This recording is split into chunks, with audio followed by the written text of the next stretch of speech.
평택을 한안갑, 안상갑 민주당 공천 어제 이루어졌네요. 그렇습니다. 평택을은 김용만, 하남갑은 이광재, 안상갑은 김남국이 전략 공천됐습니다. 언론 보도 따르면은 이광재 전 지사가 평택을은 절대 못 받겠다고 했다는 거고, 그러면 이제 남은 것은 김영남 전 의원이 평택을을 받느냐 안 받느냐 선택 기로였던 것 같은데, 이 구도는 참 얄궂다 정치가 싶은 것이, 검사 출신이거든요. 김영남 전 의원이. 네. 국힘 시절에 조국 당시 민정수석 법무부 장관, 네. 조국 저격수였어요. 근데 이제는 민주당 후보가 됐고, 조국 대표는 민주당 정권의 장관을 지냈거든요. 네. 근데 이제는 민주당 후보가 된 자신의 저격수를 상대해야 되는 겁니다. 정 씨가. 참으로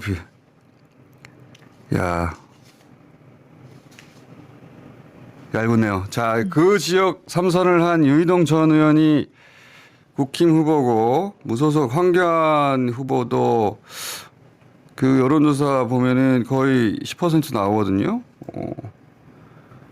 그럴 경우, 그러니까 유이동 황교안 만약 단일화하면 이 진보 진영 후보 이길 수 없단 말이죠. 근데 김재현 진보당 후보도 거기 출마했어요. 진보당에서 가장 강한 후보 중 한 사람인데. 그러면 진보 단일화도 상당히 어렵다. 그럼 민주당 조국 단일화 해야 하는가?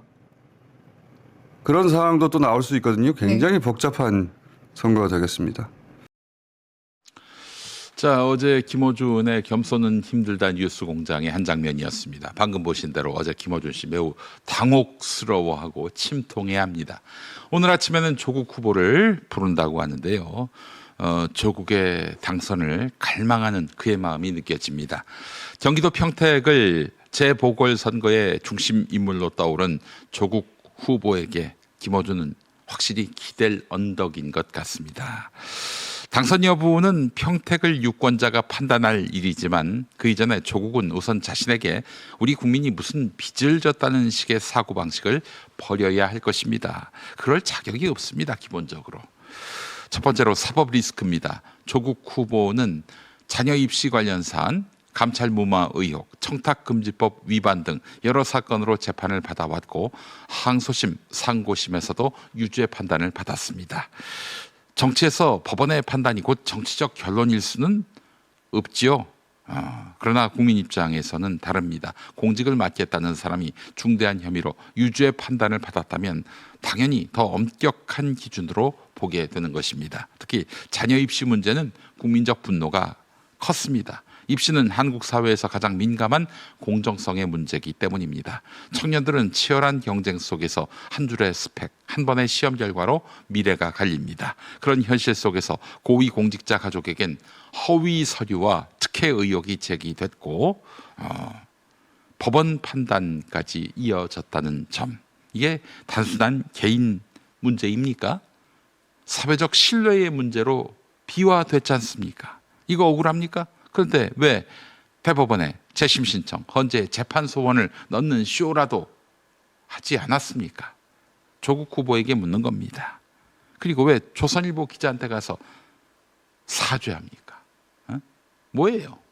우리 민주시민들에게는 아무 잘못이 없는 것처럼 그렇게 쇼잉을 하더니. 자, 둘째는 말과 행동의 불일치라는 비판입니다. 이거 젊은 세대들이 용납하지 않습니다. 왜 2030 세대에게 조국 후보가 이렇게 인기가 없을까요? 언행 불일치이기 때문입니다. 조국 후보는 과거 검찰개혁, 정의, 공정을 강조하는 상징적인 인물이었습니다. 많은 시민들이 그 메시지에 공감했습니다. 하지만 정작 본인 가족에서는 다른 모습을 드러냈습니다. 아닙니까? 정치인은 누구나 실수할 수 있습니다. 그러나 스스로 내세운 가치와 실제 행동이 충돌할 때는 국민의 실망이 더 커질 수밖에 없어요. 이른바 내로남불이라는 비판이 단순한 구호에 그치지 않고 오래 남는 이유도 여기에 있는 것입니다. 남에게는 엄격하고 자신에게는 관대한 태도로 비쳤기 때문입니다. 이거 극복 못하면 절대로 2030 세대한테 인정받지 못합니다. 표를 얻을 수가 없습니다. 그냥 4050 진영 논리에 갇혀있는 그런 일부 유권자에게나 조국은 히어로일 수 있습니다. 셋째, 사과 이후의 태도입니다. 조국 후보는 과거 인터뷰에서 자녀 입시 문제에 대해 사과했고 청년들에게 미안하다고 밝혔습니다. 자신에게 더 엄격했어야 했다라고도 말했는데, 자, 이 대목은 분명히 의미가 있습니다. 그러나 국민은 여기서 한 걸음 더 나아가서 묻습니다. 사과를 했다면 그에 따른 정치적 책임은 어떻게 줄 것인가? 정치에서 책임은 유감 표명만으로 끝나지 않습니다. 때로는 자리에서 물러나는 결단일 수도 있고 충분한 성찰의 시간을 갖는 것일 수 있습니다. 그런데 2심 끝나고 조국 혁신당 창당했지요. 자, 그리고 지금 당내 성비위 사건도 있었고 이제 사면복권다든지 1년도 안 됐는데 다시 선거 전면에 등장해서 피해자처럼 말하거나 과거 비판을 전부 정치 탄압으로만 규정한다면 사과의 진정성까지 의심받을 수 있는 거 아닙니까? 넷째는 팬덤 정치 의존입니다. 조국 후보는 강한 지지층을 가진 정치인입니다. 열성 지지자들은 정치적 자산이 될 수 있습니다. 하지만 지나친 팬덤 정치는 다른 의견을 적으로 돌리고 비판을 모두 음해로 치부하는 구조를 만들 수 있습니다. 조국 후보는 모르겠습니다만은 그 주변 정치인들이 다 이런 태세 아닙니까? 민주주의는 지지자만의 박수로 운영되지 않습니다. 반대 의견과 비판도 함께 수용할 수 있어야 합니다. 정당 역시 한 인물 중심으로 움직일 경우 구조적인 한계를 드러낼 수 있습니다. 정책 경쟁보다 인물 방어가 우선되고 조직 전체가 개인 리스크에 흔들릴 가능성이 커집니다. 다섯째는 출마 명분의 부족입니다. 유권자들은 묻고 있습니다. 지금 왜 다시 조국이어야 하는가? 지역을 위해 어떤 비전을 갖고 있는가? 평택군 말고 평택시에 대한 비전 말입니다. 과거 논란을 넘어설 만큼 새로운 가치와 정책이 있는가? 만약 선거가 단지 개인의 정치적 복귀 무대처럼 보인다면 시민들의 공감을 얻기 어렵습니다. 평택군, 아니 평택시를 이용한다라는 구설만 오르게 될 것입니다. 결국 조 후보를 향한 비판은 한 개인에 대한 감정적인 공격만은 아닙니다. 공직자의 윤리기준, 공정성의 가치, 정치인의 책임감, 그리고 민주주의의 건강성에 대한 질문입니다. 지금은 쉬어가거나 혹은 의미 있는 패배로서 국민들의 마음을 사는 그런 상황 아닙니까? 시츄에이션 아닙니까? 근데 이기려고 평택을 해 나갔다. 그것도 상대 후보가 자기에게 위협적이다라고 판단해서 견제하고 공격하고, 지금 이게 조국이 할 일이냐 이거예요. 자, 조국 후보가 이 비판을 단순한 적대 행위로만 받아들인다면 해답은 나오지 않을 것입니다. 그러나 왜 국민이 실망했고 왜 여전히 엄격한 잣대를 들이대는지 진지하게 돌아본다면 그때 비로소 다음 단계의 정치가 가능할지 모릅니다.